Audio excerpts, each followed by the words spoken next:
Go. Yeah, go. Oh, it was calm down, so I didn't know what was going on. Okay, so I got into this field. One, my dad was a social worker for 20 years. Mm, Well, yeah, 20 years, and then he retired. And also, because I had experienced sexual trauma as a young person, mm, thought that I wanted to work with kids who had experienced sexual trauma until I had the opportunity to do forensic interviews. And I was like, ooh, whoa, like this is a lot. yeah. It's a little bit triggering. Um, and then I met on my first deployment a person of non-color who was gay. He was a social worker, a pastor, and a sex therapist. Oh, And I wow. was like, how are you all of these They things? rolled up into one. Yeah, that's Right. And so it just kind of it started out as a healing thing for me because, like I said, I had experienced sexual trauma, and as we all pretty much know that, like a lot of people who experience sexual trauma have issues or concerns or difficulty when it comes to sex and intimacy. And just kind of from there, like I said, it started on my own journey. And then I was like, I feel like this is like come full circle, right? Of maybe it wasn't how I thought it was going to be, like working with kids, but helping individual couples who may have experienced sexual trauma just reconnect and have healthy sex lives. So, I love that. And so if I could just continue on, then I'll pass it mhm. back to you. So thank you for that. And I love the fact that you can take your experience and turn it into something that's going to support not only you but the community as well. So kudos for that, because a lot of times people sit on that and just hold it for themselves. So I really do appreciate that. And so as we get ready to jump into the topic, I would love for you to like really dig into that word intimacy, because a lot of times when you hear that word intimacy, folks right away think about sex. That's it. So would you mind taking a minute just to like, let's just like lay the foundation. When you talk about intimacy, what exactly are you talking about? well, simplistically, right? Intimacy is connection, right? But when I break it down, for me, intimacy has four different components. You have emotional, Mhm. and intellectual, spiritual, and physical. And oftentimes we hear this interchange of intimacy and sex, Right. and they're not the same, right? Sex is actually a part of physical. It's not all physical, right? So when we think about the emotional part, we talk about shared feeling, being able to share feelings, your hopes, your desires, being vulnerable without judgment. I also like to describe it. I don't know if y'all did this, but back in the day when we had you had the tape recorders, and you was pressing play and recording, you was making those tapes, and you was sitting on the phone holding the phone with your boyfriend or your girlfriend, and you're just talking about, oh my gosh, when I grow up I want to do this, I want to do that, and you breathing on the phone, all of that. You That's hang up. emotional intimacy. Got What'd it. you say? I said, you hang up. No, No, you you hang hang up. up. Yes, yes. That's that emotional, like the warm and touchy, and you feel you're vulnerable. You're emotionally naked, right? And then the intellectual part is just a sharing of ideas, opinions, Hmm. beliefs that are mentally stimulating. I you don't have to have everything in common with your partner, but if your partner is expressing or showing some interest in something, you should take some interest too. I'm not saying you have to go become an expert in it, right? But because my partner has an interest in something, I want to find out so we can have mentally stimulating exchange, right?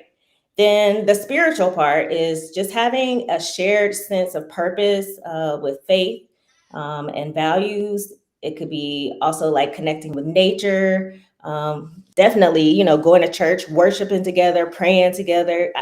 Praying together is a great form of foreplay to me, and it's sexy.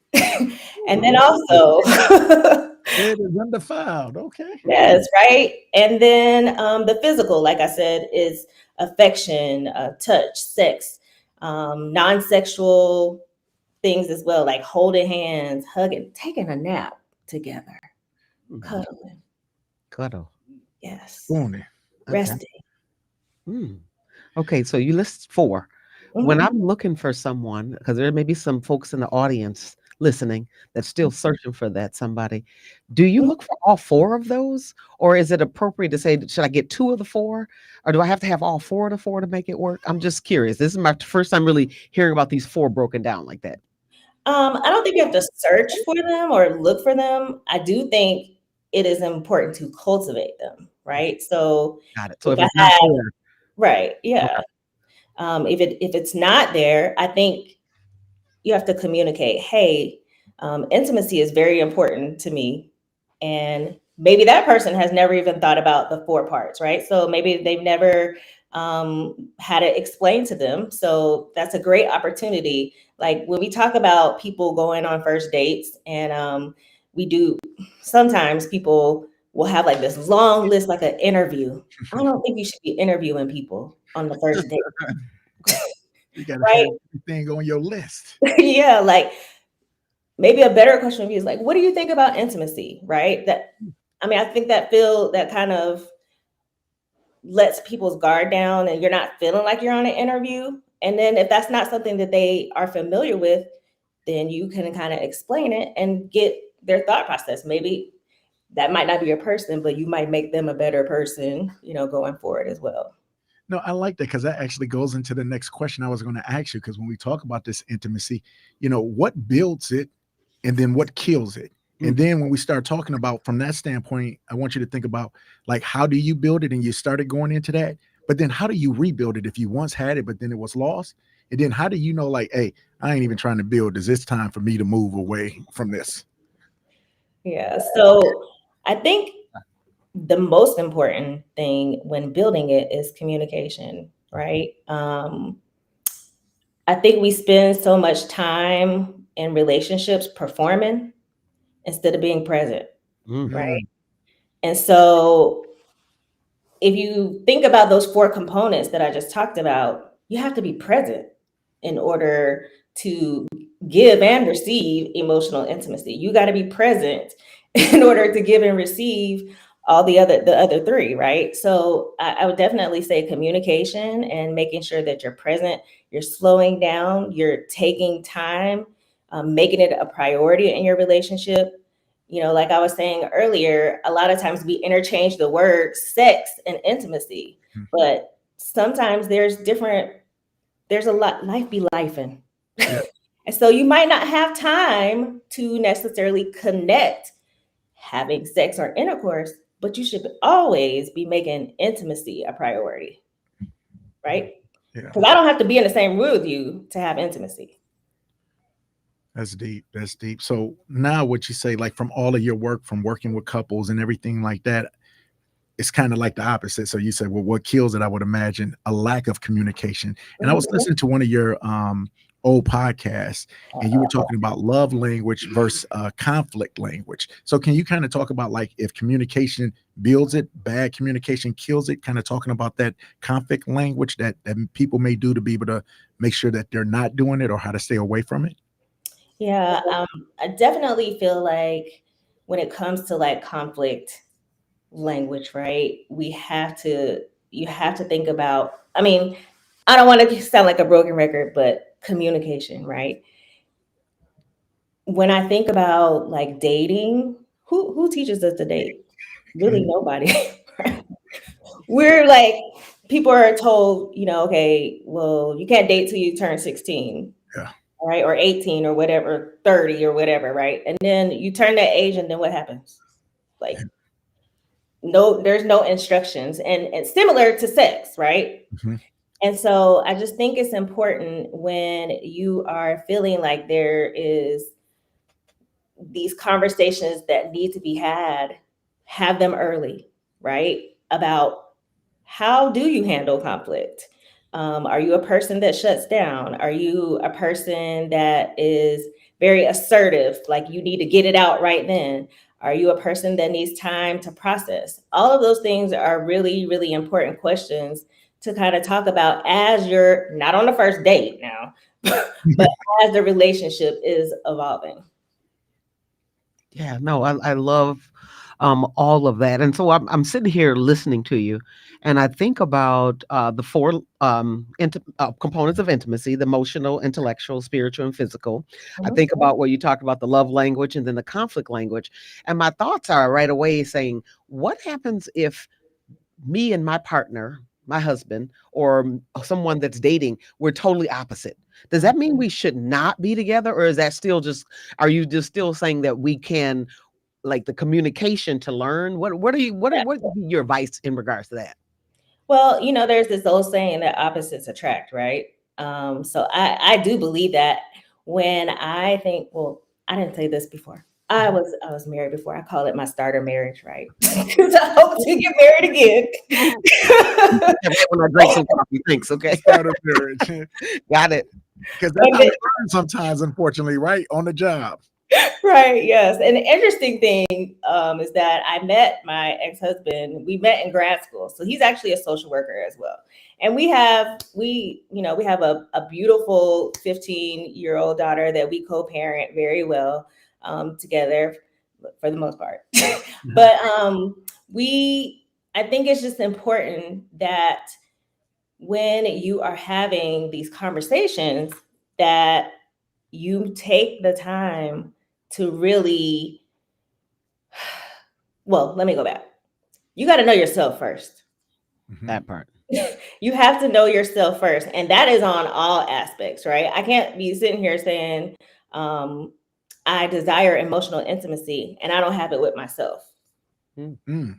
right? I Hey, can't. hold on. Whenever Yeah. something good is said, we say rewind that. That's one of those things. Say that one more time. Yeah, I can't expect emotional intimacy from someone else if I don't have it with myself. So I definitely, advocate for people.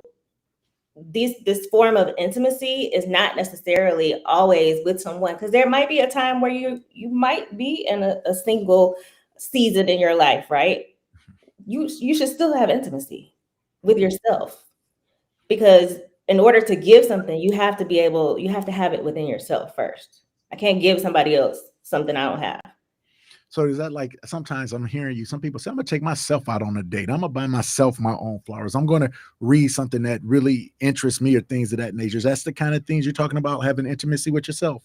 Right. Or even journaling, right? That's going to really help you get in touch with maybe your feelings, um, taking on a new hobby, educating yourself about your body, as we kind of weave in the physical part and sex. But, just making sure the same things that you would do with a partner, you should be doing with yourself. Oh, are you talking about now? Let's get to the real, because we got a break coming up. So we want to start to set up for the next part. So when you're saying having intimacies with yourself, now are you going into the physical and the sexual part, like one-on-one or one-on-none with yourself? We can go there if you'd like. So I actually call it self-cultivation. Okay, now. Oh, okay. Self-cultivation. Cultivation.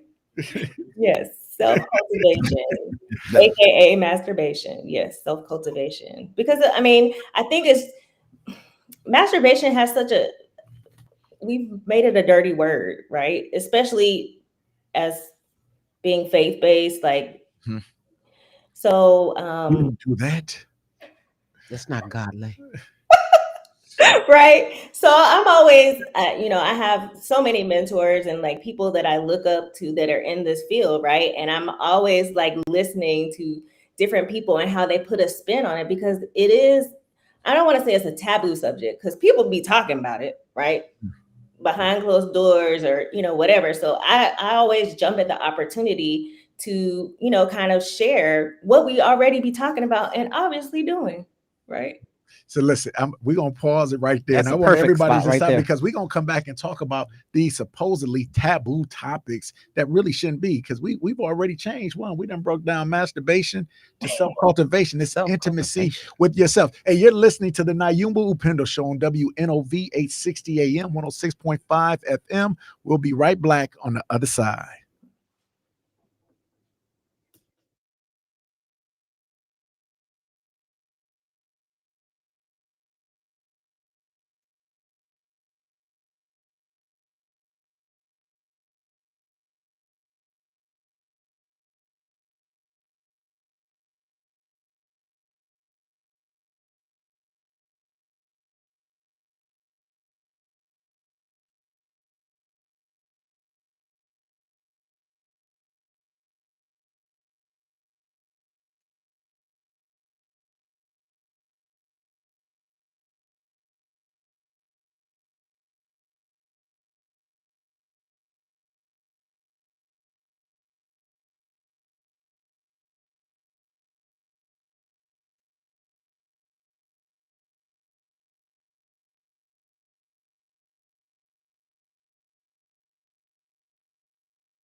Show. This is the NYUMBA UPENDO show. WNOB Right. 860 AM. You are listening. That's just a song about self-cultivation. That's all it is. We're talking about right now. We want to thank the Mary Ellen Strong Foundation, because that is who Yes. this show is brought to us by. And not only with that, we'd like to thank, WNOV. We'd like to thank the Milwaukee Courier for putting out just great information every week. And just so you know, our guest today actually wrote an article in KWEKU's Corner. And it's so beautiful, but I think it also shows her breadth of knowledge and intelligence, because she talked about more than a game. How do we get our young people to be able to understand the impact of sport, but all of the people, the adults who work with them, to come together to help them. But we're talking about our other specialty today, and this is relationships and intimacy. Now, But it's still about well-being. Oh, it's about So it's still well-being. right. We Taylor? all feeling kind of well right now. So when we talk about this, though, honestly, this is one thing I love about your platform is you do Mind, Body, and Soul Monday. You do it as Freaky Friday, a Soul Sunday. But you do this weigh-in Wednesday. And what I loved about it, she said, when we weigh in, we putting all of the stuff that's real on the scale and bring it to. So we got a lot of questions that people have asked us in advance for this. So what we're going to do is we're going to start shooting these questions out just to kind of prime the pump, and you give us kind of a rapid fire answer. Now, I know you can't do it justice for all of that, but give us those quick hitters because it's amazing. Folks don't want to call in sometimes about this, but we got a lot of questions. I got texts. Hey, make sure you ask this question. So that's what we want to do, be able to give you this rapid fire, just some questions, and you address it like as far as what comes off the top of your head when you hear it. Okay. She's like, oh my. And they're not even, some of them not even related, but I'm just going there with you. Okay. So the first question, I think I will go. You want to do the first one? Yeah, I'll do the first one. So it says, how do you have or set up a crucial conversation with your partner about these topics? That's a great question. And the first thing I always say is, how would you want someone to talk to you about it? Right. The key thing is timing. You can't have this conversation in the middle of it. Ooh. And preferably not right after as well. I think timing and tone is important as well. And I always suggest the sandwich method, right? So start out with something positive. I really enjoy the way that you rub my back, prior to us having intercourse. And then you're going to put in whatever the thing that you want them to adjust. Right. That beef. You said beef or meat? I said meat because you said a sandwich. Well, yes. So now the meat of it. Yes. Beef in the middle of a sandwich. But it was oh my goodness. My mind. Yes. Okay. So then you're gonna put in the meat, right? You're gonna put in the meat, the what it is that you want, and then you also want to offer a solution. I can't just be like, I don't like when you do XYZ. No. Well, hopefully, right? Going back to what I said earlier, you have to know yourself. So I can't just have a complaint and then not offer a solution. Absolutely. Because then also your partner's guessing what that solution should be, because it may be different in your mind and they're thinking something different. So they're still not hitting the mark. Yeah. Right. That's another bump. Okay. So anyway, the next question has to do with someone asked me, how long can they anticipate a healthy and active sex life as a married couple? Look, so I sent this link to my parents. My dad is 89. Shout out to my dad if he's on 89. Here. Okay. Yes, and my dad is still very much with it, right? Ooh. And he's 89 and he's okay, daddy. Still very much with it. He drives himself around. He goes to church every Sunday, teaches Sunday school, all the things. He's been having some back issues. He actually had surgery a couple of months ago. And he said, he's just kind of coming, accepting, right, that he's getting older. I'm like, you're 89. But anyway, and he said, I just want to be able to still chase your mama around the room. Oh, right. So sex is for a lifetime. I mean, it's needed. I mean, I do think in context though, right, you have to think about different health issues and how that might come into play. So when you think about sex, intercourse, right, that might take some variations It may take, using different tools, different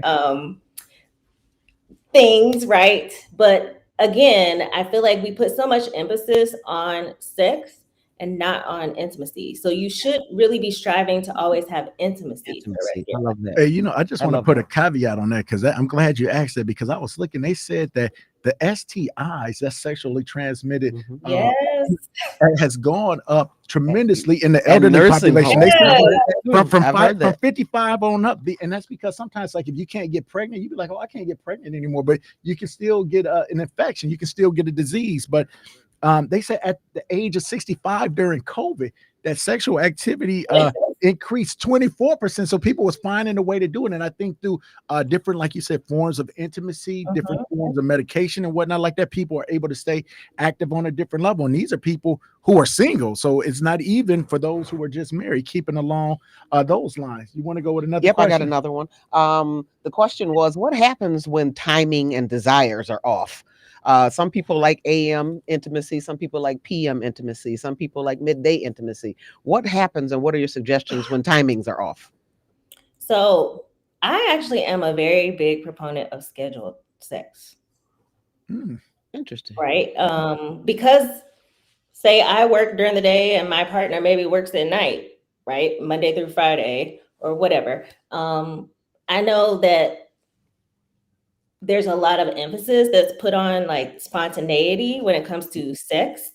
But the first thing is that all of this, right, the intimacy should be going on all day long, every day, hopefully, right? And so I just am a very big advocate of scheduled sex. I, like Dr. KWEKU was saying, believe in Freaky Friday, right? And I, suggested to couples like, if you know that on Freaky Friday, that is our time to connect. we're Now looking we may forward not have to sex because we might be tired. Yeah.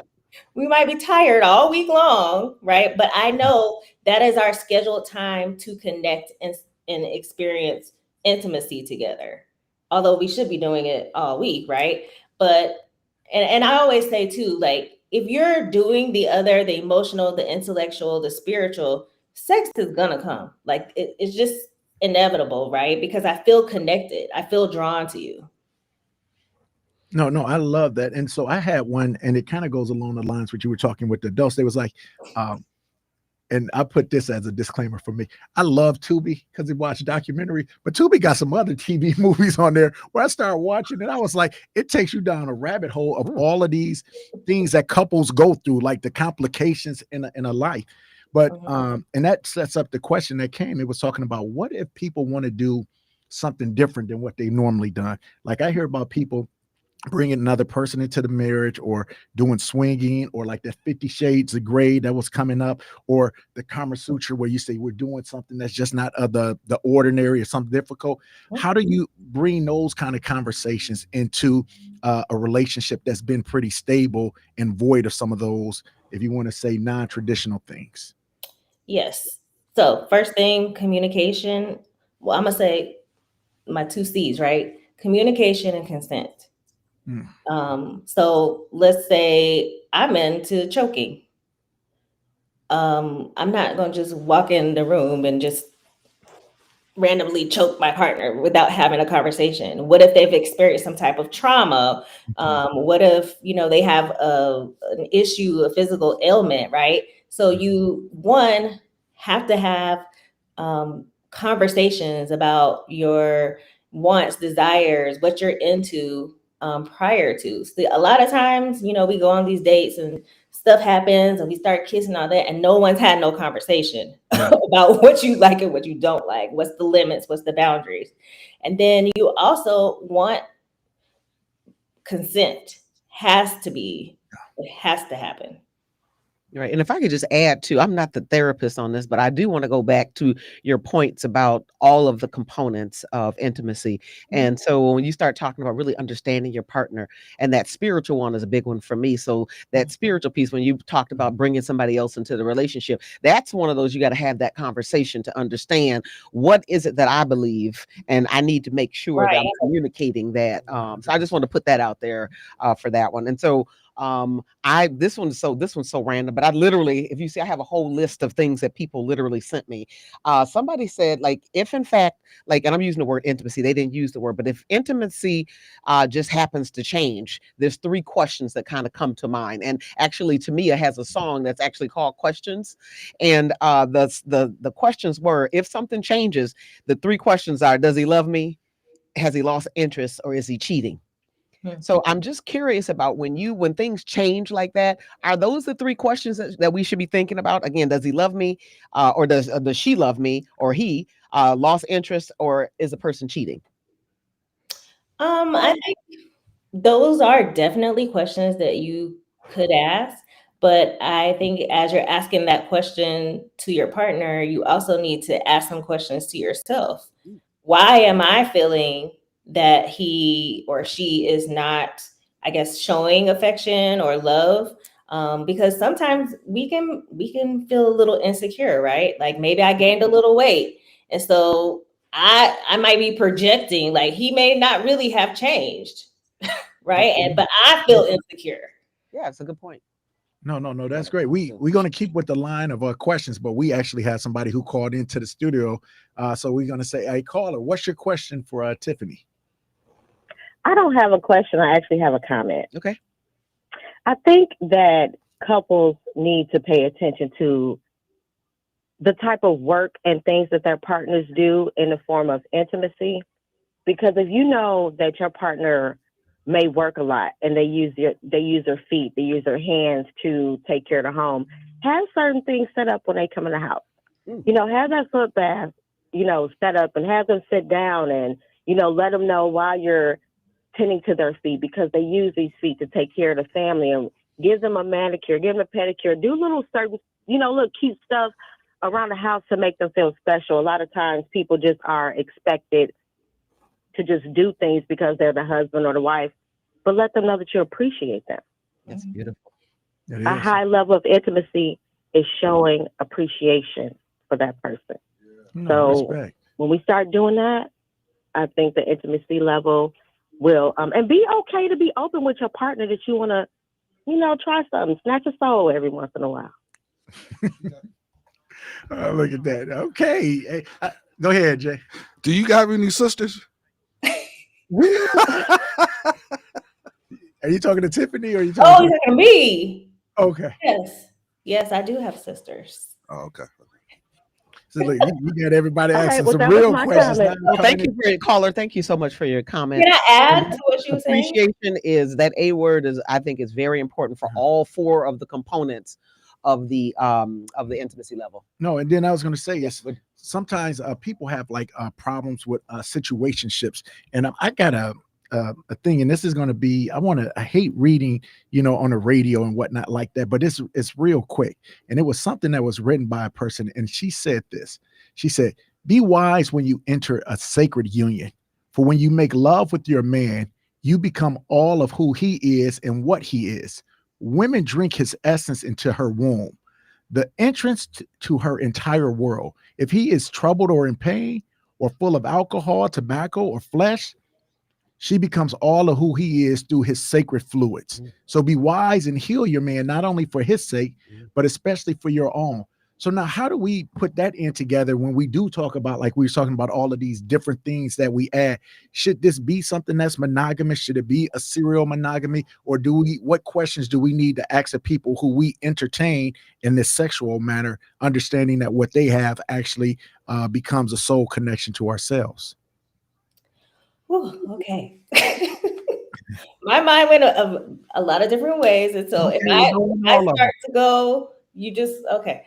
I definitely I agree with most of that, right? I do think it's definitely important that we need to be very careful particularly women, vulva owners, because we are being entered, right? It's not just a health wise, like as far as STIs or STDs, but sex is very spiritual. It's very sacred.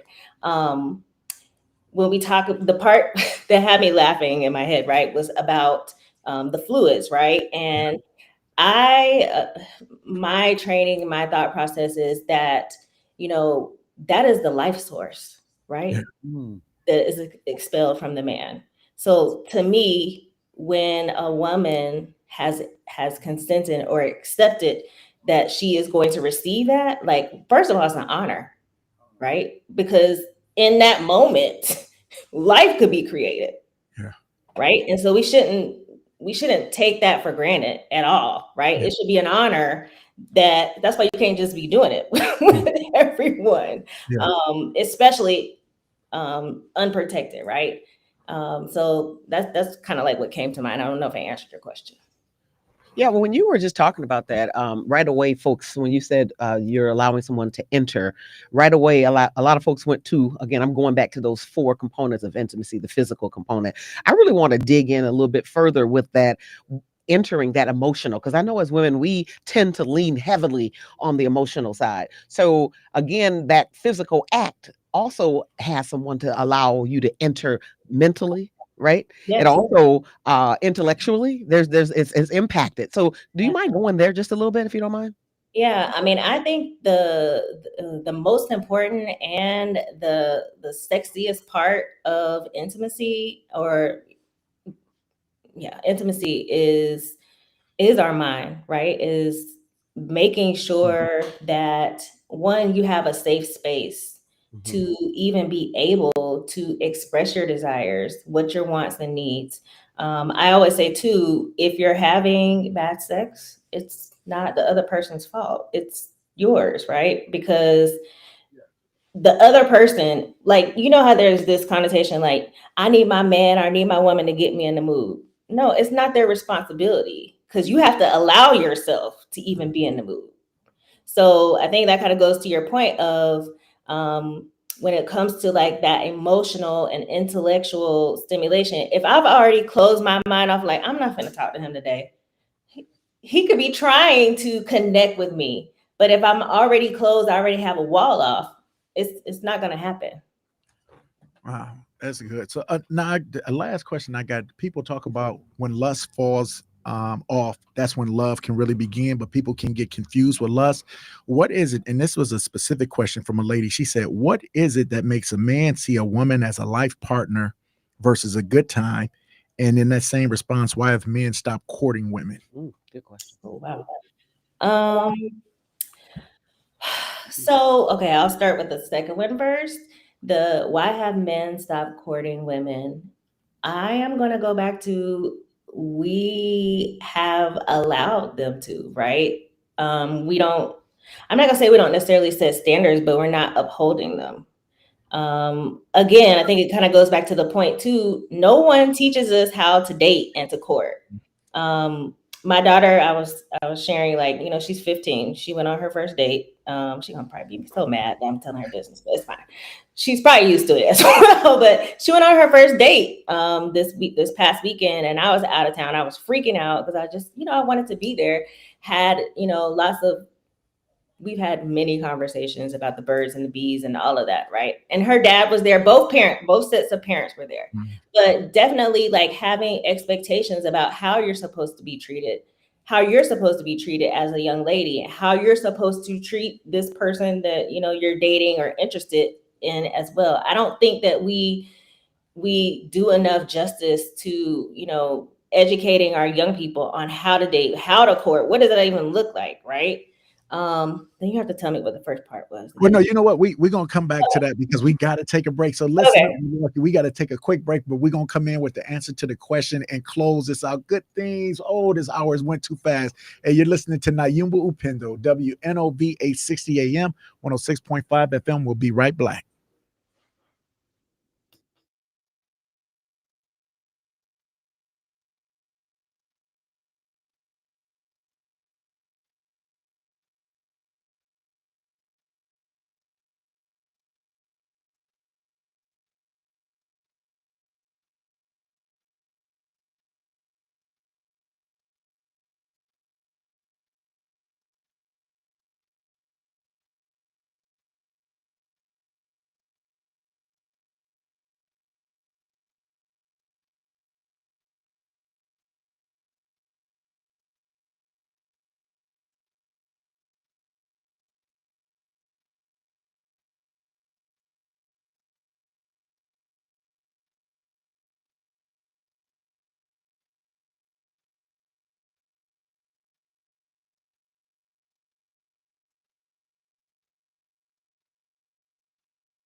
Well, play. I don't know if y'all can hear that, but man, Jermaine Rideout is doing his thing.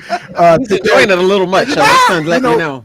The problem with great shows is you never have enough time. But Tiffany, I want to thank you because you have given us a lot of things to think about. And what I tell people with good therapy, you listen to it, but then you go home and do the homework on the things that were said. Now, we only got a little bit of time. So Dr. Moutry is going to pose the last question for you. So, and I want you to take your time with it. I just, because folks are like really intrigued with the ideal of you being a sex therapist, a pleasure coach. You support couples, you support individuals. And as you do this work, what do you wish more people would understand about your work? Okay. I know that's deep. Yeah. Well, on a personal level, I think it's important to understand a sex therapist is not having sex with the clients. People think that all the time, right? Like that's not, it is actually a form of talk therapy. That we are trained in. We get really educated about, you know, the anatomy, all of the things, right? That's one aspect. I think the other thing that is important to know is that we have to do a better job with not making this such a hard topic to talk about because we're doing it. We're doing it, and it is important that we educate ourselves. We need to become curious about our own bodies, and if you're in a relationship, you need to become a student. Be curious about your partner's body and their desires as well. There's so many like health benefits to having healthy sex lives, and so many benefits, like we talked about, having intimacy, whether it's with yourself or with your partner as well. So, Tiffany, if somebody wants to get in contact with you, how might they be able to reach you for your show or for virtual counseling even? yes. So the best way to reach me is on my, email one. My email address is hello, at IamTiffanyTaylor.com. Website, you can send a message through the website as well. My website is IamTiffanyTaylor.com. Phone number 404-635-8178. I have a beautiful You do that number again. You did that real fast. The number. 404 635-8178. And that number also is able to receive text. I will warn you, I am not the person manning the phone. I have a lovely assistant, Jamila, who mans the phone. And yeah, always, you can catch me on Mondays on the Kenny Burton Show on Instagram Live at 7 p.m. as well. We're going to put that all up. I just want to say, Sister Taylor, I appreciate you so much. We appreciate you. We're going to have you back. So just know that. Milwaukee, you've been listening to Tiffany Taylor, Jermaine Rideout, Darren Debo, Dr. Moutry. I want to thank y'all for making NYUMBA UPENDO go. This is your brother, Dr. KWEKU. We're going to see you next week on NYUMBA UPENDO with Dr. Leah Knox joining us. WNOV 860 AM. We love you, Milwaukee.